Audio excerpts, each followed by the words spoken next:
It is January 24th, 2026 at 1:41 p.m. in the afternoon. This is Atomic Habits by James Clear. Chapter 13: How to Stop Procrastinating by Using the 2-Minute Rule. Twyla Tharp is widely regarded as one of the greatest dancers and choreographers of the modern era. In 1992, she was awarded a MacArthur Fellowship, often referred to as the Genius Grant, and she has spent the bulk of her career touring the globe to perform her original works. She also credits much of her success to simple daily habits. "I begin each day of my life with a ritual," she writes.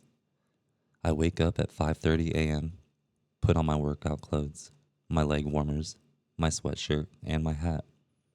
I walk outside my Manhattan home, hail a taxi, and tell the driver to take me to the Pumping Iron Gym at 91st Street and 1st Avenue, where I work out for 2 hours. The ritual is not the stretching and weight training I put my body through each morning at the gym. The ritual is the cab. The moment I tell the driver where to go, I have completed the ritual. It's a simple act, but doing it the same way each morning habitualizes it, makes it repeatable, easy to do. It reduces the chance that I would skip it or do it differently. It is one more item in my arsenal of routines and one less thing to think about." Hailing a cab each morning may be a tiny action, but it is a splendid example of the third law of behavior change. Researchers estimate that 40 to 50% of our actions on any given day are done out of habit. This is already a substantial percentage, but the true influence of your habits is even greater than these numbers suggest. Habits are automatic choices that influence the conscious decision that follow. Yes, a habit can be completed in just a few seconds, but it can also shape the actions that you take for minutes or hours afterwards. Habits are like the entrance ramp to a highway. They lead you down a path and, before you know it, you're speeding toward the next behavior. It seems to be easier to continue what you are already doing than to start doing something different. You sit through a bad movie for 2 hours. You keep snacking even when you're already full. You check your phone for just a second, and soon you have spent 20 minutes staring at the screen. In this way, the habits you follow without thinking often determine the choices you make when you are thinking. Each evening, there is a tiny moment, usually around 5:15 p.m., that shapes the rest of my night. My wife walks in the door from work, and either we change into our workout clothes and head to the gym, or we crash onto the couch, order Indian food, and watch The Office. Similar to Twyla Tharp hailing the cab, the ritual is changing into my workout clothes. If I change clothes, I know the workout will happen. Everything that follows, driving to the gym, deciding which exercises to do, stepping under the bar, is easy once I've taken the first step. Every day, there are a handful of moments that deliver an outsized impact. I refer to these little choices as decisive moments. The moment you decide between ordering takeout or cooking dinner. The moment you choose between driving your car or riding a bike. The moment you decide between starting your homework or grabbing the video game controller. These choices are a fork in the road. Decisive moments set the options available to your future self. For instance, walking into a restaurant is a decisive moment because it determines what you'll be eating for lunch. Technically, you are in control of what you order, but in a larger sense, you can only order an item if it is on the menu. If you walk into a steakhouse, you can get a sirloin or a ribeye, but not sushi. Your options are constrained by what's available. They are shaped by the first choice. We are limited by where our habits lead us. This is why mastering the decisive moments throughout your day is so important. Each day is made up of many moments, but it is really a few habitual choices that determine the path you take. These little choices stack up, each one setting the trajectory for how you spend the next chunk of time. Habits are the entry point, not the end point. They are the cab, not the gym. The 2 minute rule. Even when you should, even when you know you should start small, it's easy to start too big. When you dream about making a change, excitement inevitably takes over and you end up trying to do too much too soon. The most effective way I know to counteract this tendency is to use the 2 minute rule, which states when you start a new habit, it should take less than 2 minutes to do. You'll find that nearly any habit can be scaled down into a 2 minute version. Right before bed each night becomes read one page. Read before bed each night becomes read one page. Do 30 minutes of yoga becomes take out my yoga mat. Study for class becomes open my notes. Fold the laundry becomes fold one pair of socks. Run 3 miles becomes tie my running shoes. The idea is to make your habits as easy as possible to start. Anyone can meditate for 1 minute, read one page, or put one item of clothing away. And as we have discussed, this is a powerful strategy because once you've started doing the right thing, it is much easier to continue doing it.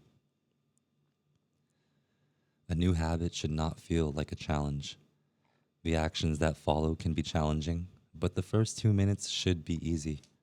What you want is a gateway habit that naturally leads you down a more productive path. You can usually figure out the gateway habits that will lead to your desired outcome by mapping out your goals on a scale from very easy to very hard. For instance, running a marathon is very hard. Running a 5K is hard. Walking 10,000 steps is moderately difficult. Walking 10 minutes is easy. And putting on your running shoes is very easy. Your goal might be to run a marathon. But your gateway habit is putting your shoes on. Let me read that one more time. Your goal might be to run a marathon, but your gateway habit is to put on your running shoes. That's how you follow the 2 minute rule.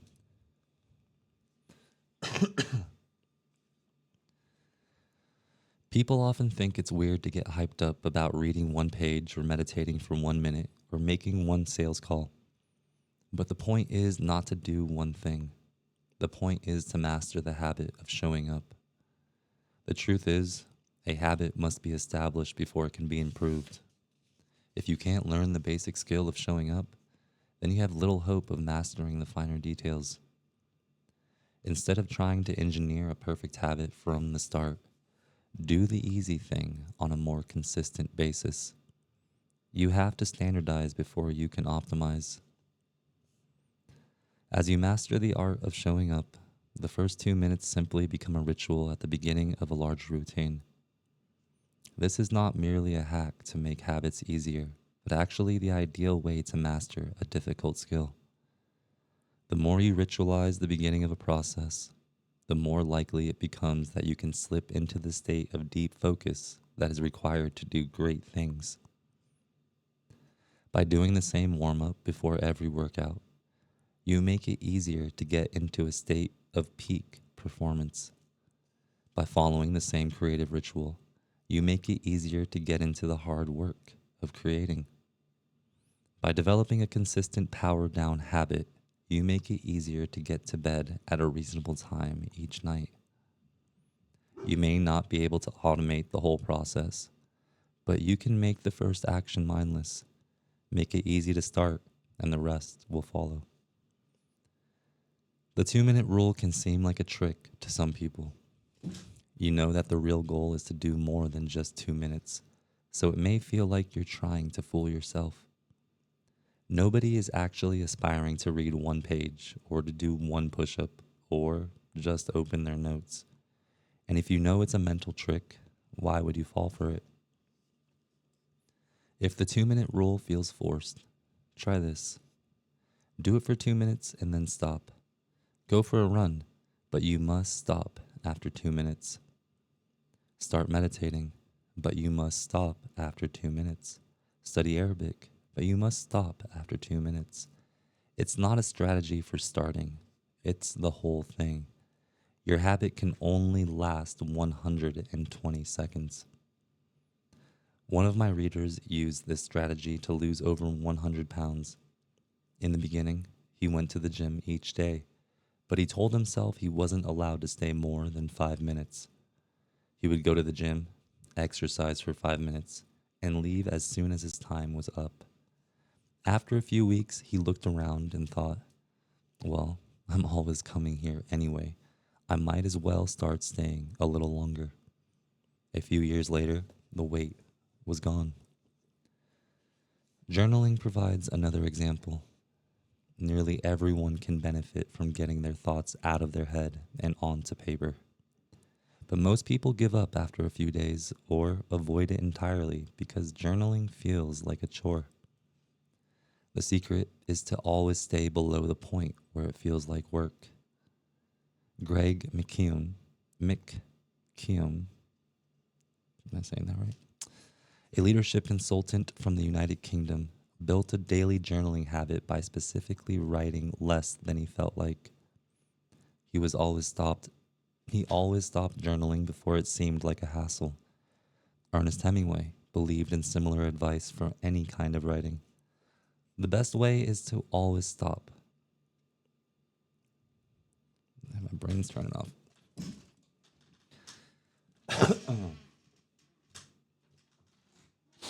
Okay. Tired today. Ernest Hemingway believed in similar advice for any kind of writing. The best way is to always stop when you are going good, he said. Strategies like this work for another reason, too. They reinforce the identity you want to build. If you show up at the gym 5 days in a row, even if it's just for 2 minutes, you are casting votes for your new identity. You're not worried about getting in shape. You're focused on becoming the type of person who doesn't miss workouts.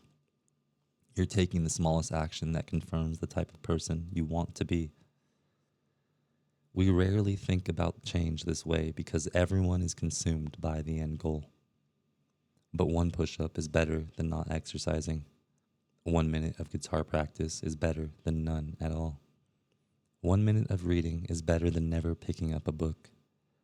It's better to do less than you hoped than to do nothing at all. At some point, once you've established the habit and you're showing up each day, you can combine the 2-minute rule with a technique we call habit shaping to scale your habit back up toward your ultimate goal. Start by mastering the first 2 minutes of the smallest version.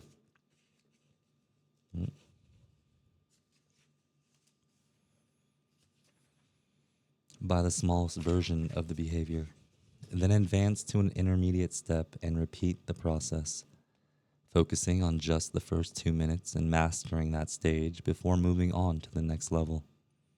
Eventually, you'll end up with the habit you had originally hoped to build, while still keeping your focus where it should be, on the first 2 minutes of the behavior. Nearly any larger life goal can be transformed into a 2-minute behavior. I want to live a healthy and long life. I need to stay in shape. I need to exercise.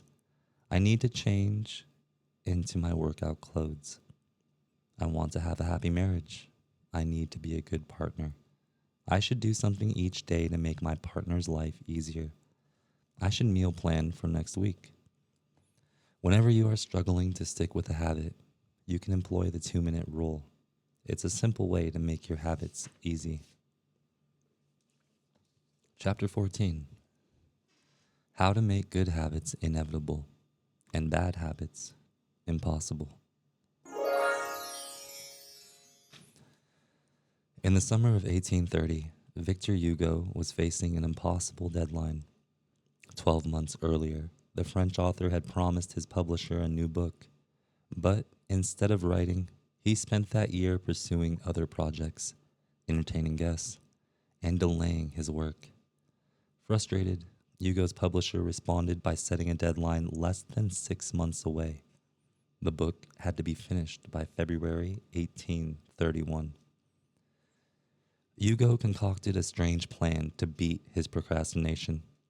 He collected all of his clothes and asked an assistant to lock them away in a large chest.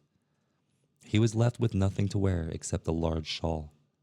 Lacking any suitable clothing to go outdoors, he remained in his study and wrote furiously during the fall and winter of 1830. The Hunchback of Notre Dame was published 2 weeks early on January 14th, 1831.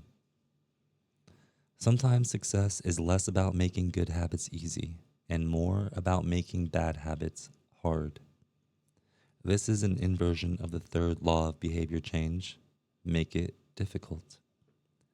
If you find yourself continually struggling to follow through on your plans, then you can take a page from Victor Hugo and make your bad habits more difficult by creating what psychologists call a commitment device. A commitment device is a choice you make in the present that controls your actions in the future. It is a way to lock in future behavior, bind you to good habits, and restrict you from bad ones. When Victor Hugo shut his clothes away so he could focus on writing, he was creating a commitment device. There are many ways to create a commitment device. You can reduce overeating by purchasing food in individual packages rather than in bulk size. You can voluntarily ask to be added to the ban list at casinos and online poker sites to prevent future gambling sprees.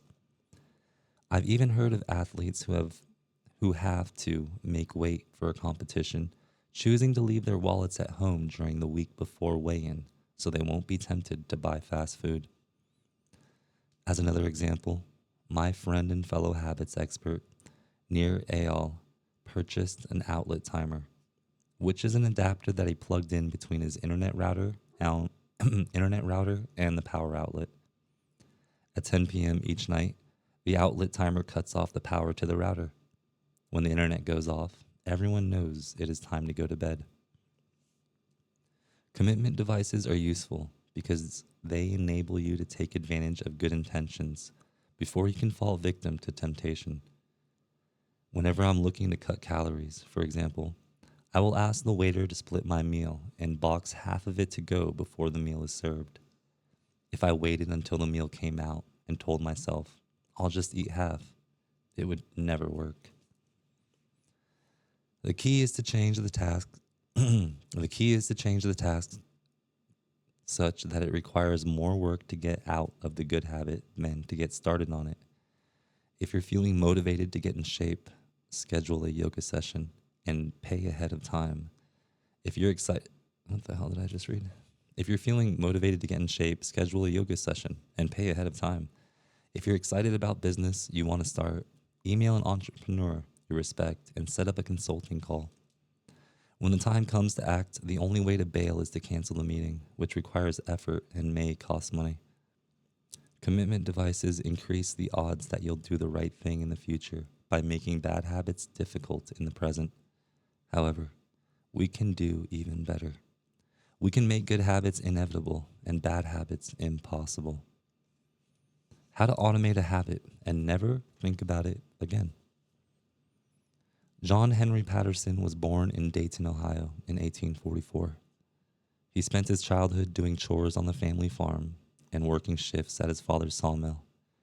After attending college at Dartmouth, Patterson returned to Ohio and opened a small supply store for coal miners. It seemed like a good opportunity. The store faced little competition and enjoyed a steady stream of customers, but still struggled to make money. That was when Patterson discovered his employees were stealing from him. In the mid-1800s, employee theft was a common problem. Receipts were kept in an open drawer and could easily be altered or discarded. There were no video cameras to review behavior and no software to track transactions. Unless you were willing to hover over your employees every minute of the day or to manage all transactions yourself, it was difficult to prevent theft. As Patterson mulled over his predicament, he came across an advertisement for a new invention called Ritty's Incorruptible Cashier, designed by fellow Dayton resident James Ritty. It was the first cash register. The machine automatically locked the cash and receipts inside after each transaction. Patterson bought two for $50 each. Employee theft at his store vanished overnight. In the next 6 months, Patterson's business went from losing money to making $5,000 in profit, the equivalent of more than $100,000 today. Patterson was so impressed with the machine that he changed businesses. He bought the rights to Ritty's invention and opened up the National Cash Register Company. 10 years later, National Cash Register had over 1,000 employees and was on its way to becoming one of the most successful businesses of its time. The best way to break a bad habit is to make it impractical to do. Increase the friction until you don't even have the option to act. The brilliance of the cash register was that it automated ethical behavior by making stealing practically impossible. Rather than trying to change the employees, it made the preferred behavior automatic. Some actions, like installing a cash register, pay off again and again. These one-time choices require a little bit of effort up front. These one-time choices require a little bit of effort up front, but create increasing value over time. I'm fascinated by the idea that a single choice can deliver returns again and again. I'm fascinated by the idea that a single choice can deliver returns again and again. And I surveyed my readers on their favorite one-time actions that led to better... God, this guy's sense. I'm like running out of air every time. And I surveyed... Blah, blah, blah, blah, blah, blah. Let me do it again. I'm fascinated by the idea that a single choice can deliver returns again and again.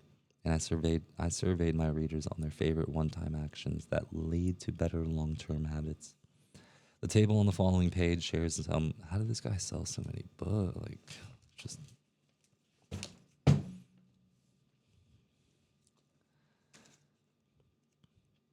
Listen, if you don't know this stuff already, it's not common sense, then I don't understand.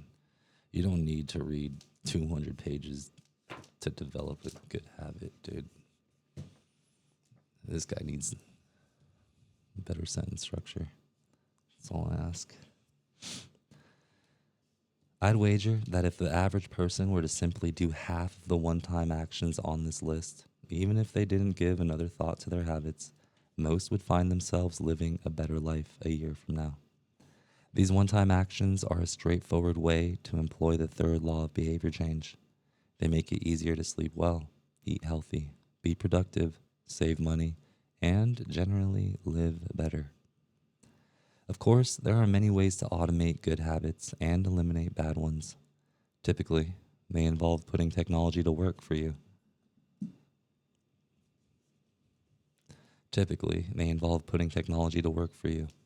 Technology can transform actions that were once hard, annoying, and complicated into behaviors that are easy, painless, and simple. It is the most reliable and effective way to guarantee the right behavior. This is particularly useful for behaviors that happen too infrequently to become habitual. Things you have to do monthly or yearly, like rebalancing your investment portfolio, are never repeated frequently enough to become a habit, so they benefit in particular from technology remembering to do them for you. When you automate as much of your life as possible, you can spend your effort on the tasks machines cannot do yet. Each habit that we hand over to the authority of technology frees up time and energy to pour into the next stage of growth. As mathematician and philosopher Alfred North Whitehead wrote, "Civilization advances by extending the number of operations we can perform without thinking about them." Of course, the power of technology can work against us as well. Binge watching becomes a habit because you have to put more effort into Stop looking at the binge watching becomes a habit because you have to put more effort into stop looking at the screen than to continue doing so. Instead of pressing a button to advance to the next episode, Netflix or YouTube will autoplay it for you. All you have to do is keep your eyes open. Technology creates a level of convenience that enables you to act on your smallest whims and desires. At the mere suggestion of hunger, you can have food delivered to your door. At the slightest hint of boredom, you can get lost in the vast expanse of social media. When the effort required to act on your desires becomes effectively zero, you can find yourself slipping into whatever impulse arises at the moment. The downside of automation is that when we find ourselves jumping from easy task to easy task without making time for more difficult, but ultimately more rewarding work, I often find myself gravitating towards social media during any downtime. Oh, fuck. Give myself a paper cut. If I feel bored for just a fraction of a second, I reach for my phone. It's easy to write off these minor distractions as just taking a break, but over time they can accumulate into a serious issue. The constant tug of just one more minute can prevent me from doing anything of consequence. I'm not the only one. The average person spends over 2 hours per day on social media. What could you do with an extra 600 hours per year? During the year I was writing this book, I experimented with a new time management strategy. Every Monday, my assistant would reset the passwords on all my social media accounts, which logged me out on each device. All week, I worked without distraction. On Friday, she would send me the new passwords.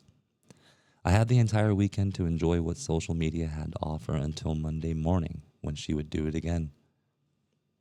One of the biggest surprises was how quickly I adapted. Within the first week of locking myself out of social media, I realized that I didn't need to check it nearly as often as I had been, and I certainly didn't need it each day. It had simply been so easy that it had become the default. Once my bad habit became impossible, I discovered that I did actually have the motivation to work on more meaningful tasks.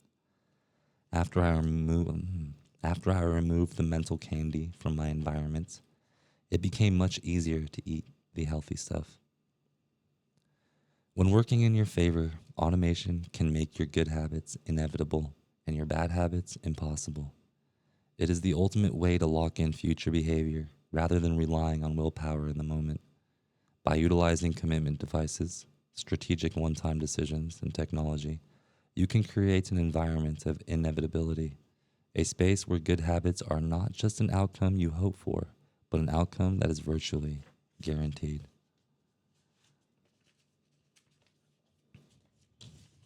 The fourth law, make it satisfying. Chapter 15, the cardinal rule of behavior change. In the late 1990s, a public health worker named Stephen Luby left his hometown of Omaha, Nebraska, and bought a one-way ticket to Karachi, Pakistan. Karachi was one of the most populous cities in the world. By 1998, over 9 million people called it home. It was the economic center of Pakistan and a transportation hub with some of the most active airports and seaports in the region. In the commercial parts of town, you could find all of the standard urban amenities and bustling downtown streets. But Karachi was also one of the least livable cities in the world. Over 60% of Karachi's residents lived in squatter settlements and slums. These densely packed neighborhoods were filled with makeshift houses cobbled together from old boards, cinder blocks, and other discarded materials. There was no waste removal system, no electricity grid, no clean water supply. When dry, the streets were a combination of dust and trash. When wet, they became a muddy pit of sewage. Mosquito colonies thrived in pools of stagnant water, and children played among the garbage. The unsanitary conditions led to widespread illness and disease. Contaminated water sources caused epidemics of diarrhea, vomiting, and abdominal pain. Nearly one third of the children living there were malnourished. With so many people crammed into such a small space, viruses and bacterial infections spread rapidly. It was this public health crisis that had brought Stephen Luby to Pakistan. Luby and his team realized that in an environment with poor sanitation, the simple habit of washing your hands can make a real difference in the health of the residents. But they soon discovered that many people were already aware that hand washing was important. And yet, despite this knowledge, many residents were washing their hands in a haphazard fashion. Some people would just run their hands under the water quickly. Others would only wash one hand. Many would simply forget to wash their hands before preparing food. Everyone said hand washing was important, but few people made a habit out of it.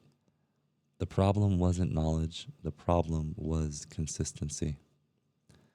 That was when Luby and his team partnered with Procter & Gamble to support the neighborhood with Safeguard soap. Compared to your standard bar of soap, using Safeguard was a more enjoyable experience. In Pakistan, Safeguard was a premium soap, Luby told me.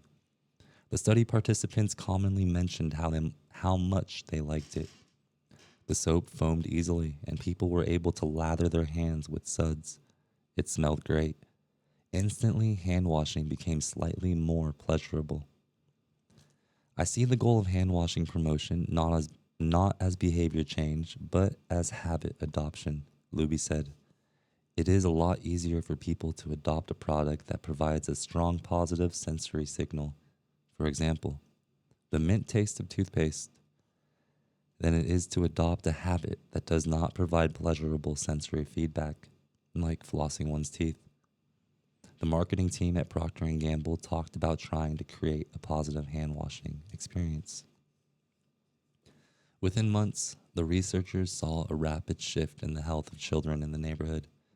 The rate of diarrhea fell by 52%, pneumonia by 48%, and impetigo, a bacterial skin infection, impetigo, a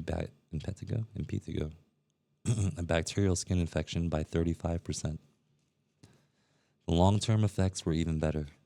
We went back to some of the households in Karachi 6 years later. Luby told me over 95% of households who had been given the soap for free and encouraged to wash their hands had a hand washing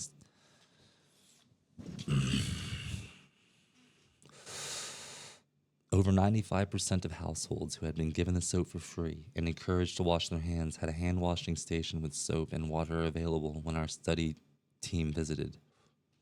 We had not given any soap to the intervention group for over 5 years, but during the trial they had become so habituated to wash their hands that they had maintained the practice. It was a powerful example of the fourth and final law of behavior change. Make it satisfying. Dude, anybody can write a book. If you're out there and you don't know if you have what it takes to write a book, just literally anybody can write a book. This is so hard for me to read. I don't know why. We are more likely to repeat a behavior when the experience is satisfying. It's like eating green peas, except my mind is like you ever sit in front of like food you don't want to eat? Just you get like this gag reflex. This is how I feel trying to like read this book right now.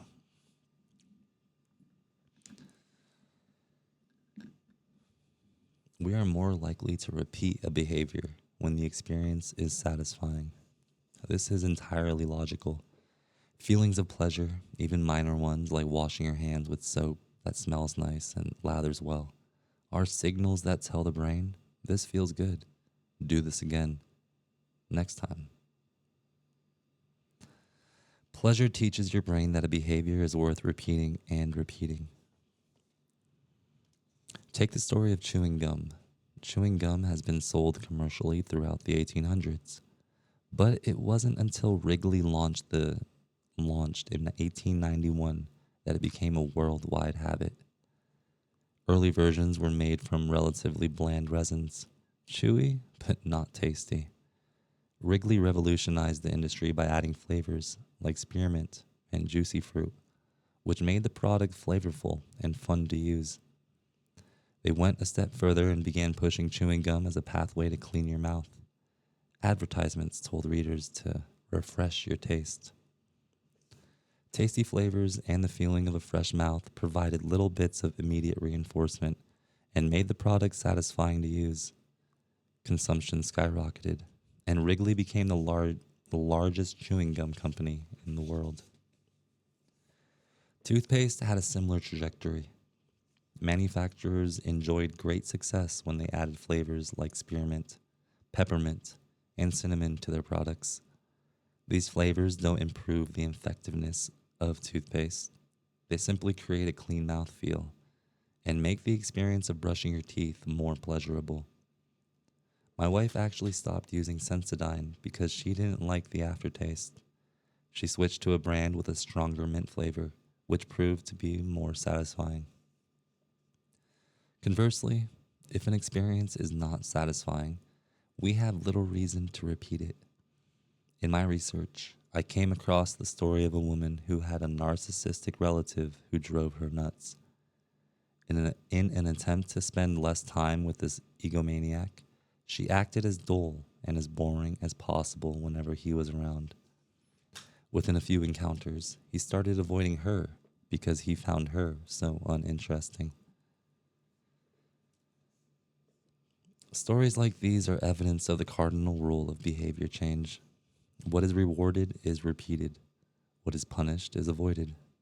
You can learn what to do in the future based on what you were rewarded for doing or punished for doing in the past.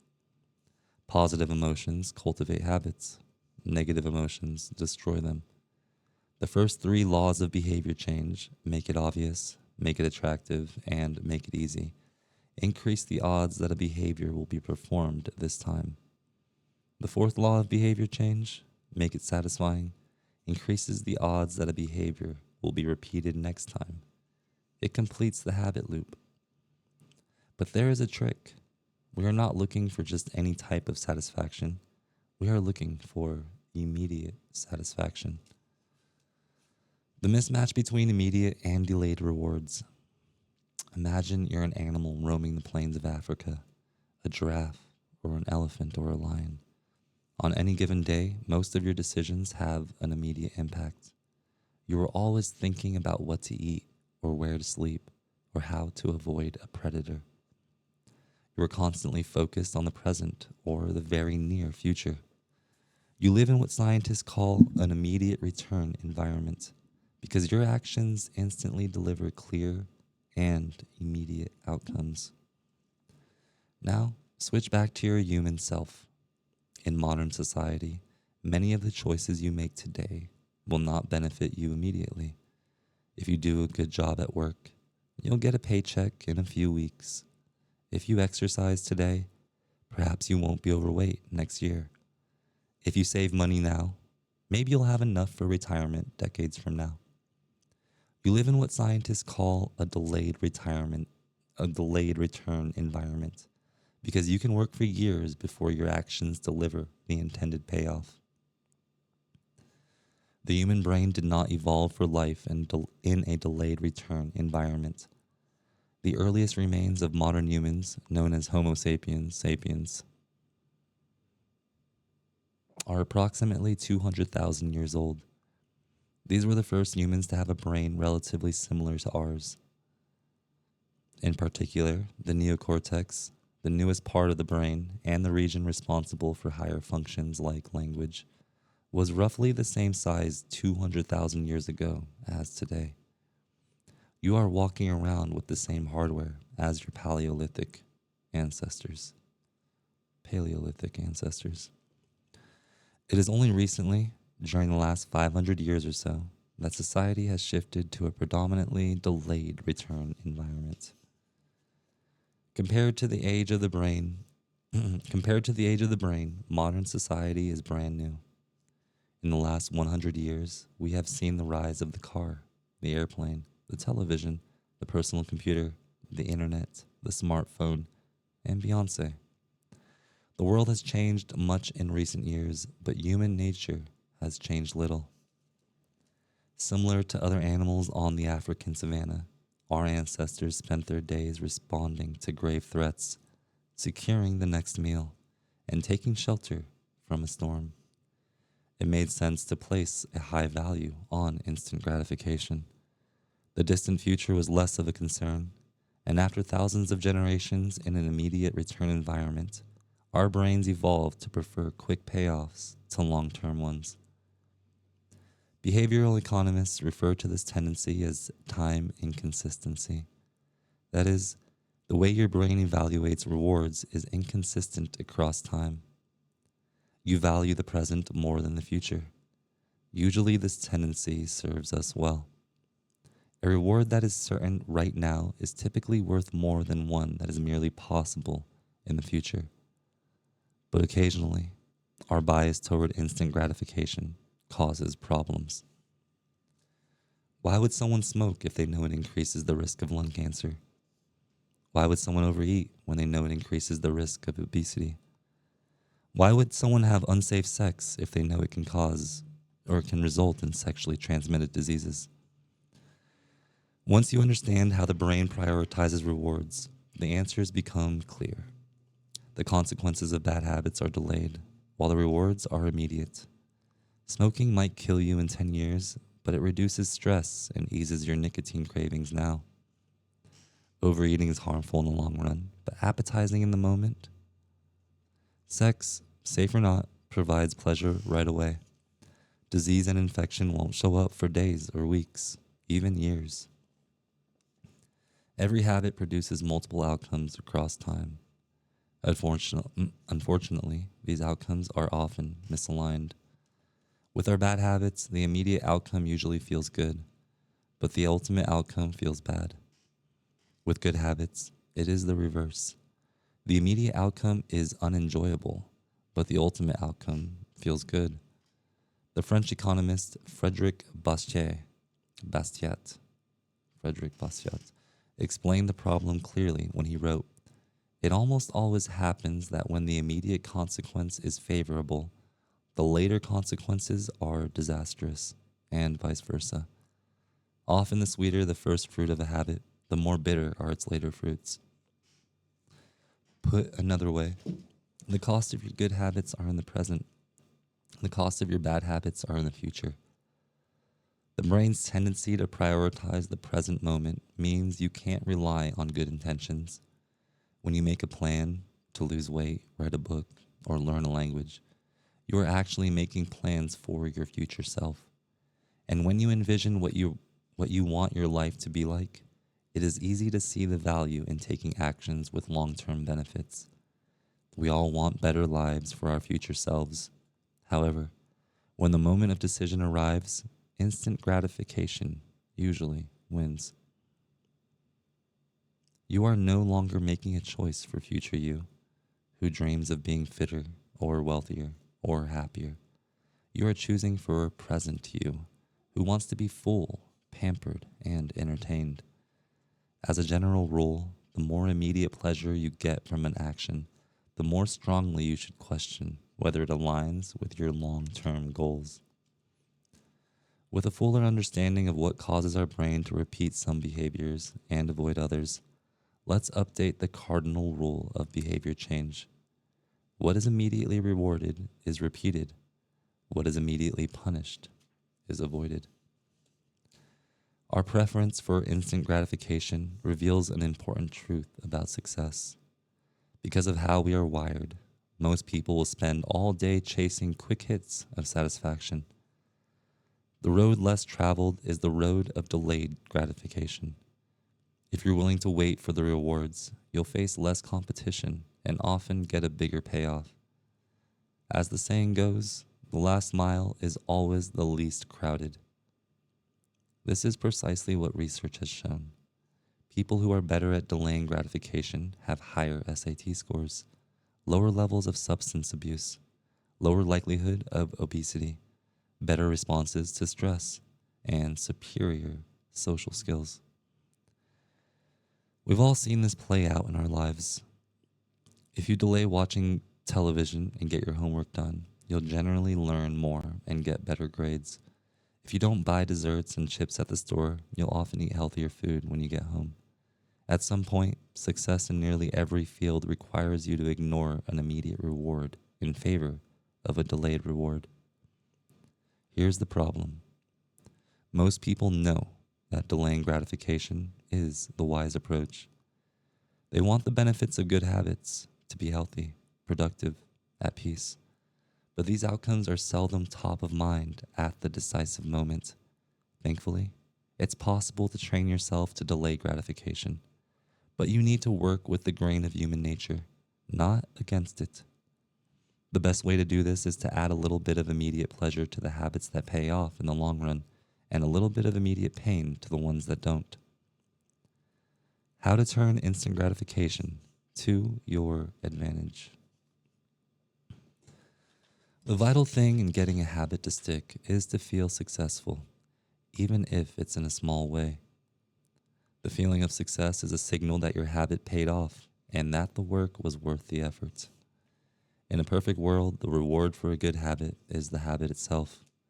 In the real world, good habits tend to feel worthwhile only after they have provided you with something. Early on, it's all sacrifice. You've gone to the gym a few times, but you're not stronger or fitter or faster, at least not in any noticeable sense.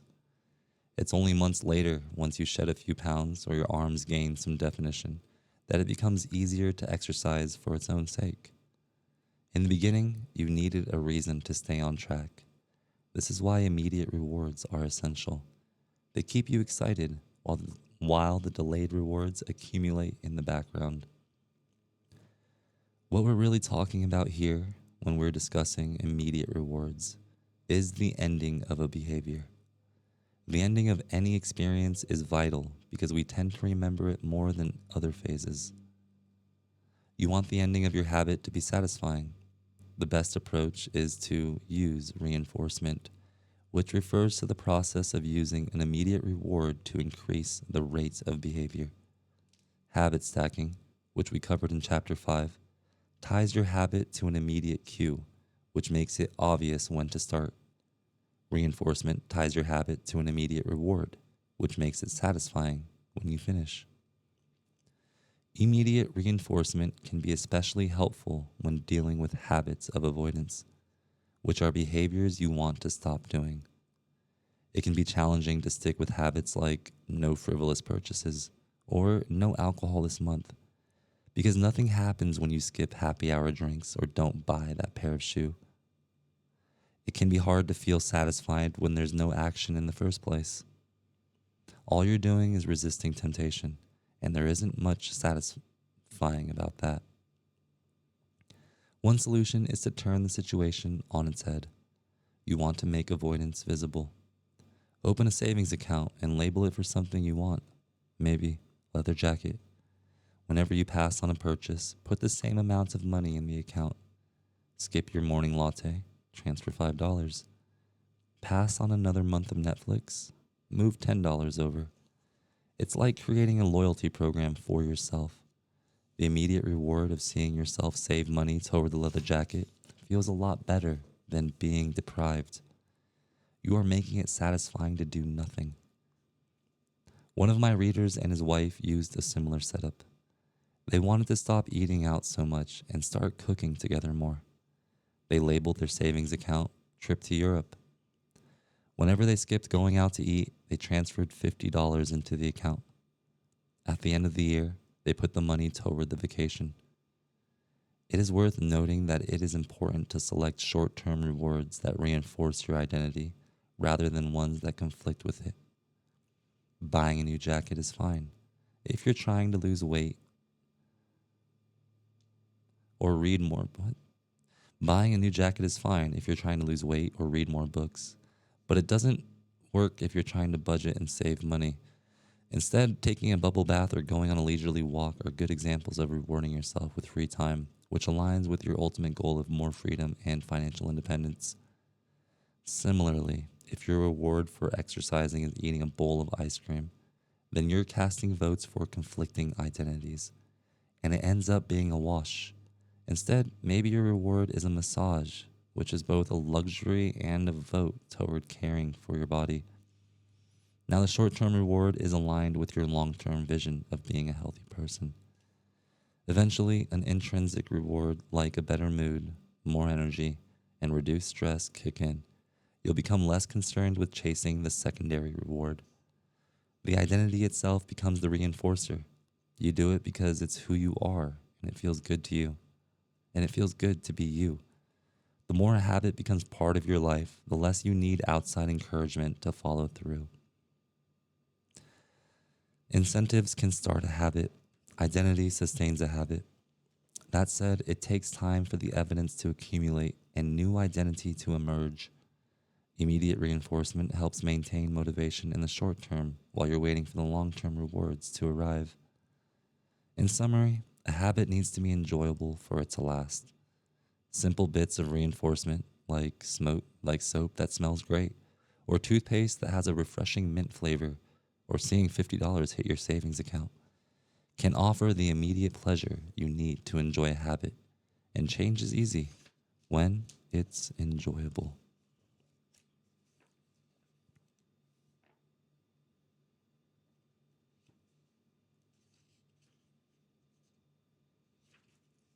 All right, I guess we'll stop there, at least for Atomic Habits.